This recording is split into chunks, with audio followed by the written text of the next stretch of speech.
ഓണം കഴിഞ്ഞ് ബാക്കി വന്ന വാഴയിലയും കൊണ്ട് എന്ത് ചെയ്യും മല്ലയ്യ എന്ന് പറഞ്ഞിട്ട് ഞാൻ ഇങ്ങോട്ട് ഇരിക്കുകയായിരുന്നു ഗൈസ്. അപ്പോഴാണ് അതിൻ്റെ കളറൊക്കെ മാറിയ വിവരം ഞാൻ ശ്രദ്ധിക്കുന്നത്. ഇനിയും വെച്ച് അത് അളിഞ്ഞു പോകും. ഫ്രിഡ്ജിലുള്ള അടപ്പായസവും പരിപ്പ് പായസവും ഒക്കെ കഴിഞ്ഞ സ്ഥിതിക്ക് നമുക്ക് ഇലയുടെ ഉണ്ടാക്കാം. അതിന് വേണ്ടിയിട്ട് അരിപ്പൊടിയും ഉപ്പും വെള്ളവും കൂടിയിട്ട് കുഴച്ചു ലാസ്റ്റ് കുറച്ച് നെയ്യും കൂടെ ഒഴിച്ചിട്ട് സെറ്റാക്കി വെച്ചിട്ടുണ്ട്. ഇനി നമുക്ക് കുറച്ച് മസാജ് ചെയ്യണം ഗൈസ്. നമ്മൾ ഇലകളൊക്കെ നല്ലപോലെ ഒന്ന് പരത്തിയതിന് ശേഷം ഈ മാവിനെടുത്ത് ഇലയുടെ മേലെ വെച്ചിട്ട് നല്ലപോലെ ഒന്ന് മസാജ് ചെയ്ത് കൊടുക്കുക. പരത്തി ഒരു പത്തിരി പോലെ ആക്കുക. അപ്പോൾ എൻ്റെ കണ്ണിൽ നിന്ന് 2 തുള്ളി കണ്ണീര് വന്നതാണ് ഞാനിപ്പോൾ ആക്ഷൻ കാണിച്ചത്. കാരണം നാട്ടിൽ പോകുമ്പോൾ മാത്രമേ ഞാൻ ഇലയുടെ ഉണ്ടാക്കാറുള്ളൂ. ഇവിടെ ഇല കിട്ടാൻ കുറച്ച് പാടായതുകൊണ്ട് തന്നെ ഞങ്ങൾ ഓണത്തിനൊക്കെയാണ് ഇല വാങ്ങിക്കാറുള്ളൂ.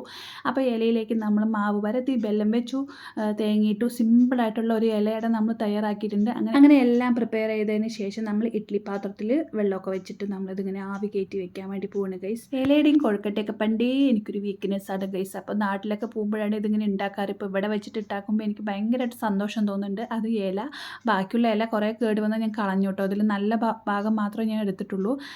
എന്തുണ്ടാക്കും ഇലയുടെ ഉണ്ടാക്കണം. പായസവും കഴിഞ്ഞിട്ടില്ല, മധുരം ആവും പറഞ്ഞിട്ട് അതിനെ എടുത്ത് വെച്ച് അവസാനം ഇല കേട് വരാറായ സിറ്റുവേഷനിലാണ് ഇത് ഉണ്ടാക്കിയത്. അല്ലാണ്ട് എനിക്ക് മടിയുള്ളത് കൊണ്ടൊന്നും അല്ല കേട്ടോ. ഇലയുടെയൊക്കെ തുറന്നു നോക്കിയപ്പോൾ നല്ലപോലെ വെന്തിട്ടുണ്ട്, നല്ല സോഫ്റ്റ് ആയിട്ടുണ്ട്. അപ്പം തന്നെ ചൂടോടുകൂട്ട് കഴിക്കാൻ വേണ്ടിയിട്ട് ഒരു ഇലയുടെ എടുത്ത് ടിവിൻ്റെ മുമ്പിൽ പോയിരുന്നു.